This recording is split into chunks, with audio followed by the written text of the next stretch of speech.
with us today. August can be a challenging month for scheduling such events, so we really appreciate your participation on this summer morning.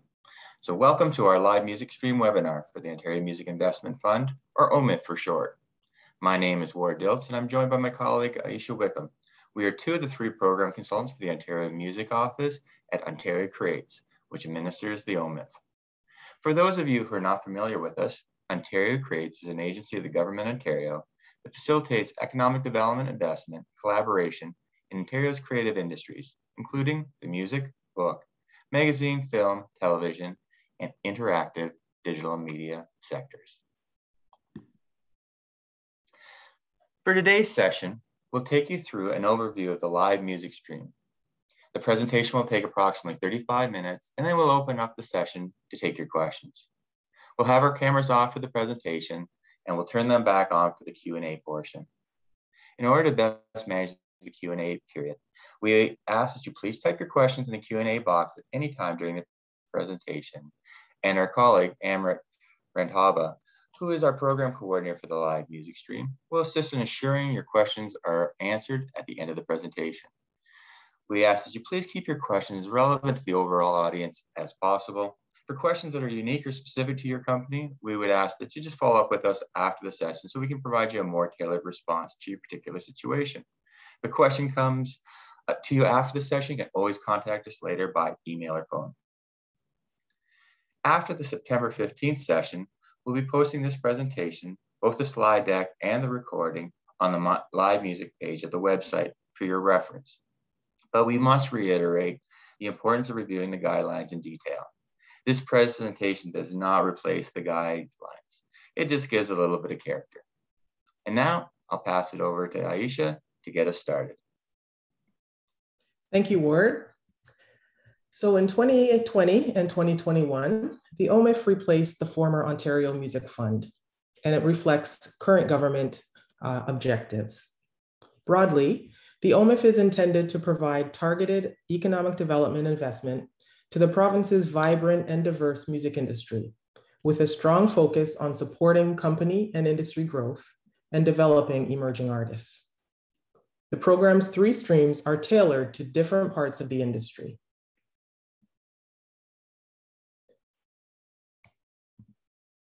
The OMIF has some key goals that are important to keep in mind when you're preparing your application. The program's focus is on supporting high potential music companies and investing in their long-term growth while maximizing return on investment for the province and increasing opportunities for emerging talent by targeting support at critical stages of artists' careers. Some of the anticipated outcomes include creating jobs and increasing revenue, profits, and private investment in the province, developing content or intellectual property for domestic and international markets that will lead to sustained revenue and jobs within the province, and increasing Ontario's profile internationally by helping to support the discovery and development of breakthrough artists. The OMIF is designed to support companies across the music ecosystem in Ontario. There are three program streams that support different aspects of the industry. Firstly, the Music Industry Initiative stream is focused on supporting music industry trade associations and music service organizations for activities that have broad music industry benefit, such as professional development and training initiatives, export activities, industry analysis, and data gathering to build regional capacity. This program has a rolling deadline, which means applications can be submitted at any time from program launch, which was this past spring, up until the final deadline date of October 28th. This stream also has a distinct program providing export and market development funding for music management companies through the Global Market Development for Music Managers program to support participation in national and international activities that correspond to a strategy for company growth. This program has one deadline a year, and it just passed on July 29th. The music creation stream is focused on supporting music companies that take risks in developing talent and bringing it to market through activities such as recording, marketing, promotion, touring, and publishing. This program also has one program deadline per year, and this passed July 15th. The live music stream, which we're speaking about today, is focused on supporting live music companies that promote and present music events featuring Canadian artists, including music festivals and concert series. We strongly encourage you to review our program policies document. It contains more specifics on our policies regarding respectful workplaces, diversity, and accessibility. You'll find a link to this document on page 3 of the PDF of the program guidelines. It can also be downloaded directly from the live music page on our website. All applicants must sign an applicant affidavit confirming that their company has both guiding principles and a process for maintaining a respectful workplace, which is one that values diversity, equity, and inclusion, dignity, courteous conduct, fairness, positive communication, and professional working relationships that are free from harassment and discrimination. The program policies document also outlines some key information regarding the application submission process, the reporting requirements, and other obligations of successful applicants. And also it contains a full sample agreement template. So it's a really important high-level document to review. Diversity, equity, and inclusion. Ontario Creates is committed to helping to tangibly increase diversity, equity, and inclusion within the creative industries that we support. And our agency values and supports diversity and gender parity at all levels and business roles. We acknowledge that many communities continue to face systemic barriers that prevent them from participating meaningfully in these industries. And as such, Ontario Creates applies a lens of diversity, equity, and inclusion across multiple evaluation criteria. Ward will touch on that a little bit later in the application assessment section of this presentation. Applicants that propose activities that support, reflect, and strengthen diversity and gender parity in Ontario are expected to tangibly demonstrate a genuine and sustained commitment to these equity-seeking communities.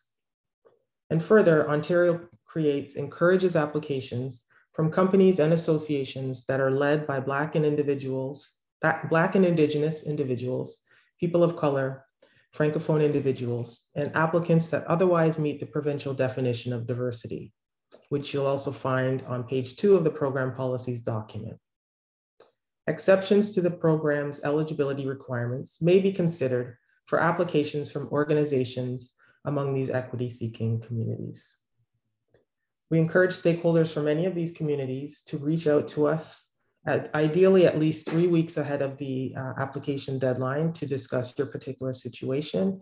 We do have flexibility built in within our guidelines, so we encourage you to have a one-on-one conversation regarding your application. And on that note, I will pass it back to Ward to get a little bit in depth into the live music stream. Thanks, Aisha. So there are 2 eligible applicant types.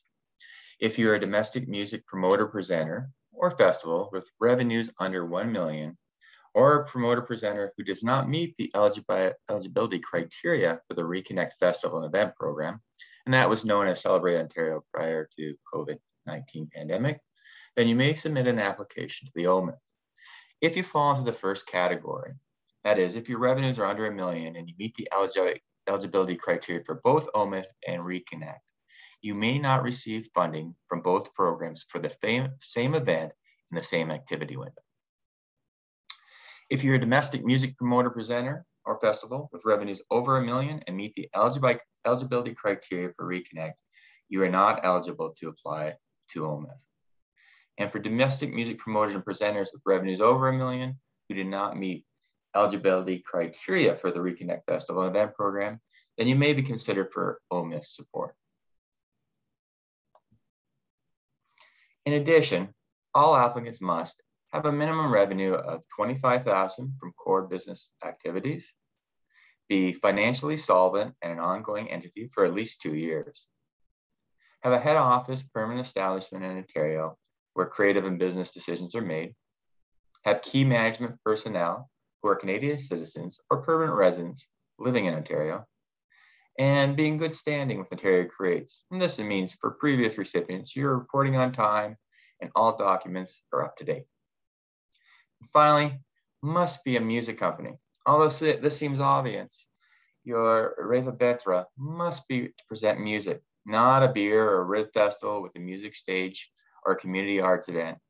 Those are likely not eligible.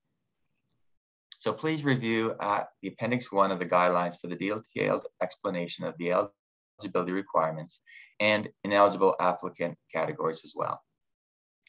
As Aisha mentioned, exceptions to the program's eligibility requirements may be considered for applicants from companies that are led by Black and Indigenous individuals, people of color, Francophone individuals, and those from other equity-seeking communities. First-time applicants must contact the Ontario Music Office a minimum of 3 weeks in advance of the deadline to discuss eligibility. By contact, we mean engage, speak to us. We want to make sure that you are in fact eligible, and also we want to use this as an opportunity to guide you through so you can submit your strongest application possible. There's one deadline, which is Wednesday, October the 6th at 5 p.m.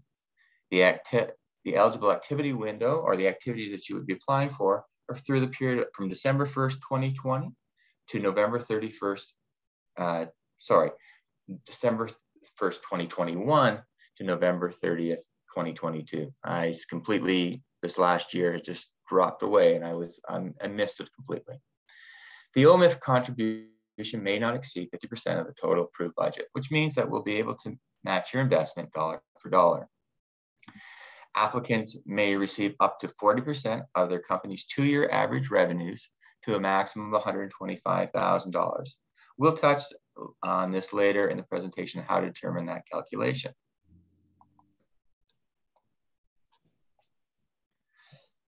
Here is the list of eligible activities and costs that you'll find in the guidelines on page 5 and 6. I do want to touch on a few things though.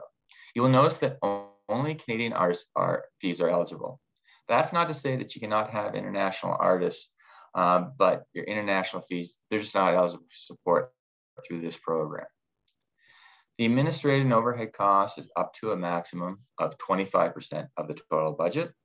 In addition, I want to note that the costs relate specifically to accessibility improvements and such as accessible viewing areas and ramping are eligible. And please note that live streaming, virtual performance remain eligible. In addition, costs associated with public health safety measures for COVID-19 are supported. Ineligible costs are listed on page 7 of the guidelines and include the usual suspects, such as alcohol and cannabis-related products, recoverable taxes, the creation of financial statements, etc. Of note, executive director salaries for not-for-profit organizations that was previously an ineligible cost is now part of the administration overhead expenses if it directly is used for the delivery of the planned activities. The maximum total public funding is 50%. This amount includes OMIF, which can be to that maximum of 50%, provided that the request doesn't exceed 40% of your 2-year average revenue. Again, up to a maximum of $125,000. The rest is your responsibility. For the most part, your application contribution can be comprised from a variety of sources: cash in bank, financial investment, and that is like line of credit, investors, sponsorship, with a few stipulations.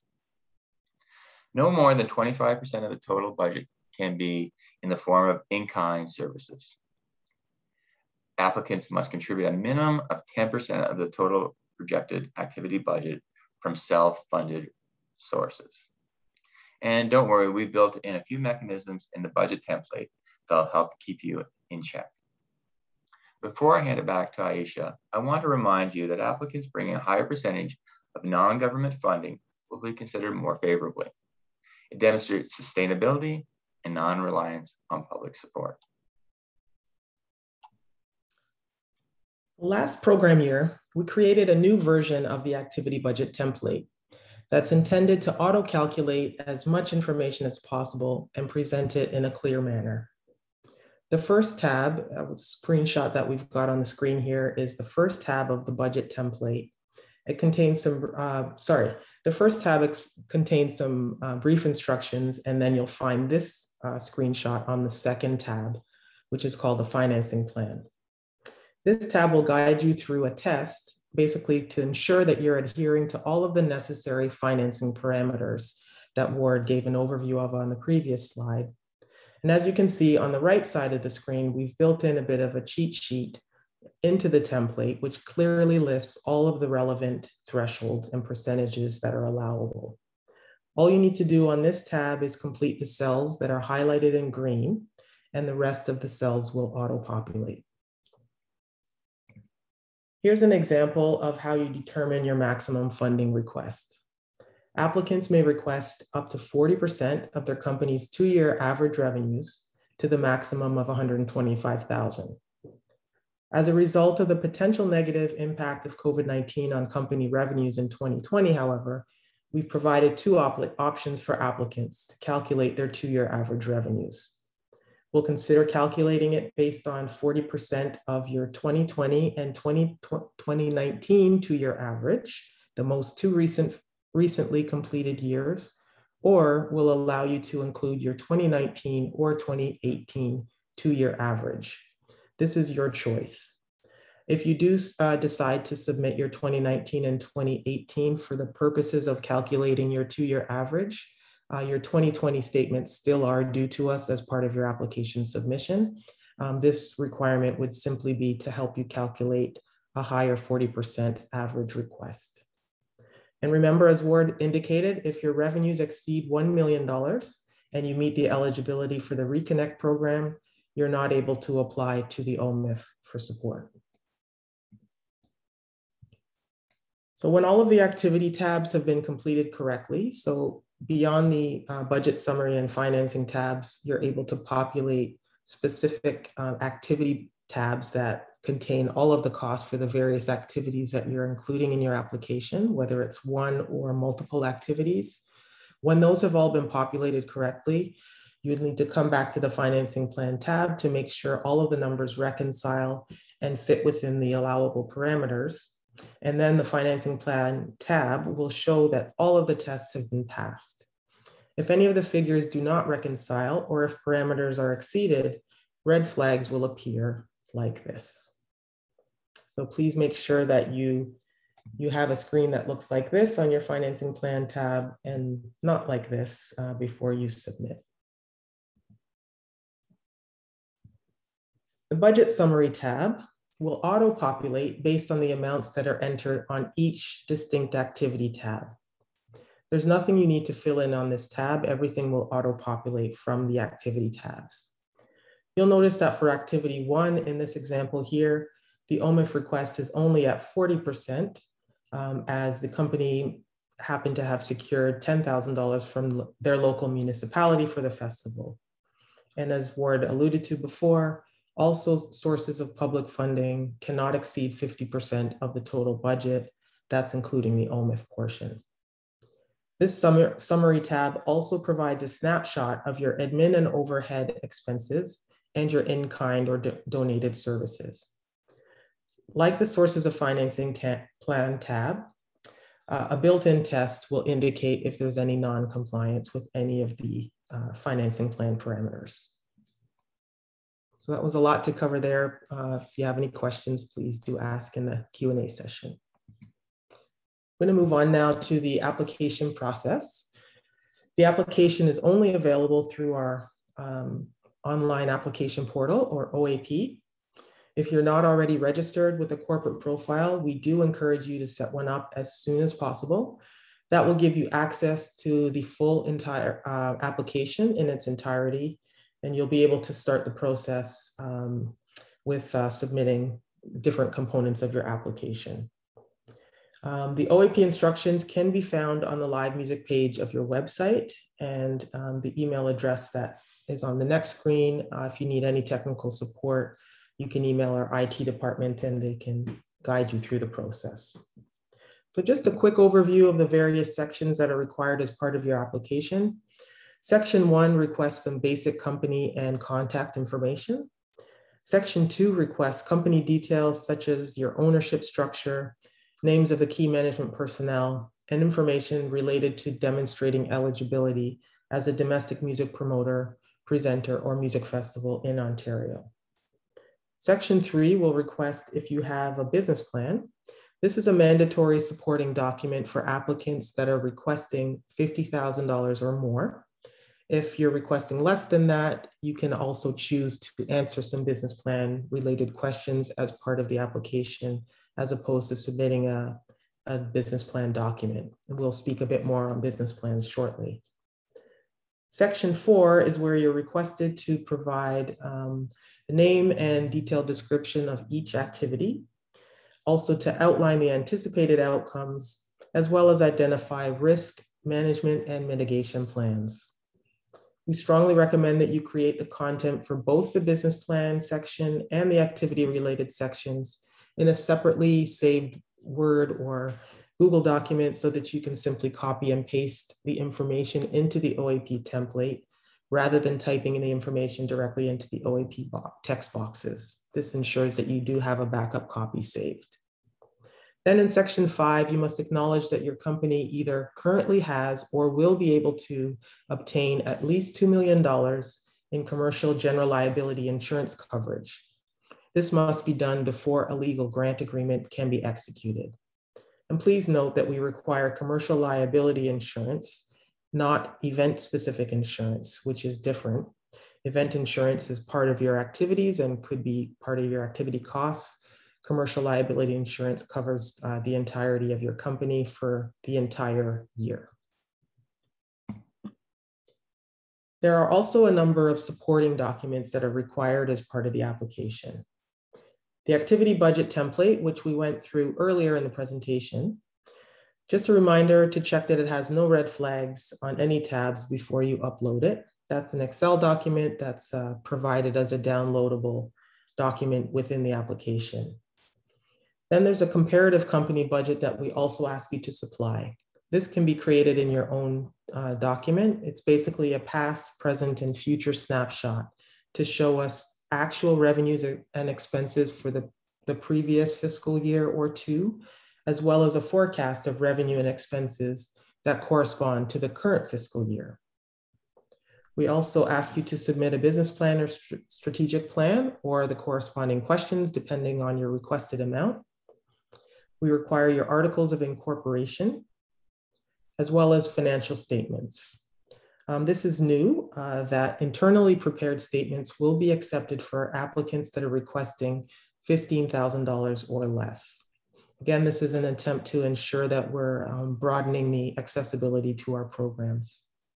This can be an income statement that you or your bookkeeper have prepared, and it gives us an idea of your company's capacity and demonstrates your revenues and expenditures, but it does not have to be prepared by an external party or a CPA.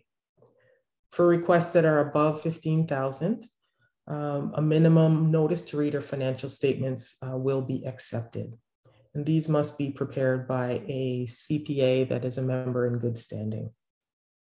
Applicants with the December 31st year end are expected to supply their 2020 and 2019 financial statements. These are due by the application deadline. If you do not have them ready in time for the deadline, your application may be deemed ineligible or incomplete. Our policy is to allow companies 6 months following the ending of their fiscal year to submit those statements. So with the October deadline, we're well into the year of 2021. So it is our expectation that you would have those completed. And again, this is an application requirement. The determination of your maximum requested amount, we will, as I mentioned, accept 2018 and 2019 statements for the purposes of calculating that figure. Other supporting documentation is optional, but we encourage it as it will strengthen your application. This includes things like supplier quotes, artist offers, letters of confirmation from other funding bodies, things like that, or anything else you may want us to see that that shows the presence of your company through press releases or press coverage of your previous events, marketing plans, or social media activity, anything that really speaks to your track record as well as indicates the potential for success of your projected activities. And with that, I'm going to pass it back to Ward to take us down the home stretch. A business plan is required for applicants requesting $50,000 or more, but it is optional for those requesting under that amount. If you're requesting less than $50,000 and do not have a business plan, the application schema will direct you to answer specific questions about your business, much like those that be included in a traditional business plan. Specifically, for those in a business plan, this is what we're looking for. Your company. This is an overview. Include key information such as your business model, track record, and profile of key individuals. And outlining your company's plans and objectives for the short term, which we consider to be within the next 12 months, and long-term growth and sustainability goals. Your company's SWOT analysis, which is a discussion of your company's strengths, weaknesses, opportunities, and threats. For applicants requiring a full business plan, you have the flexibility to structure your plan as it best suits your business. Essentially, we're looking for you to speak to the elements listed here, provide us with a business case for funding. We recommended the document range between 10 to 25 pages. Business plans should also speak to the impact that COVID-19 had on your company. We recognize that the recovery efforts and maintaining business operations are a main priority for music companies at this moment. And yes, assessment processes will take into account the importance of resilience and sustainability in the 2021-22 program year. Should you be interested in more information on how to structure your business plan, please see the FAQ on the Ontario Creates website live music page, specifically OMIF technical question number 13. The assessment criteria. So please see page 10 and 11 of the guidelines for the outline of the assessment criteria. This is exactly what we take into consideration when assessing your application. So it certainly can't hurt to read this section of the guidelines more than once. Track record, which is worth 20%. Does your organization demonstrate that it has the track record? That means historical program planning, delivery, site logistics and security, and the organizational capacity, and that's financial and human resources, to effectively execute the activities. What is the stability and strength of your financial position? How present is diversity among senior leadership, staff, or contract employees? Overall proposal, which is worth 25%. Is your submission thorough, well-written, and practical? Are the proposed activities and anticipated results clearly described? Have you included additional documentation to help build your business case for OMIF support? Are the proposed activities innovative and creative? Does your proposal demonstrate thoughtful consultation, collaboration, and participation with equity-seeking communities? Economic and cultural impact, worth 25%.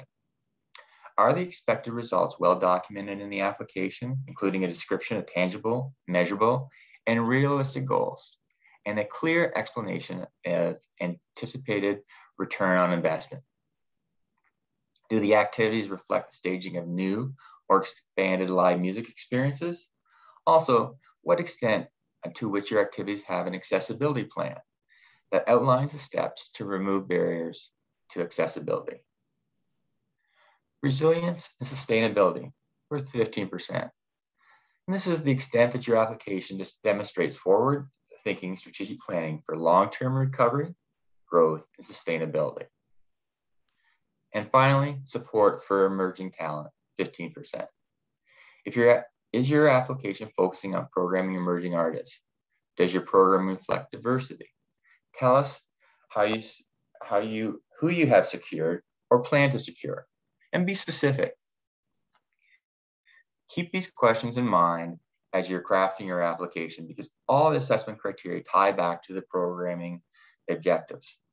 We'll be posting a tip and an advice page shortly, so keep your eyes posted for that as well.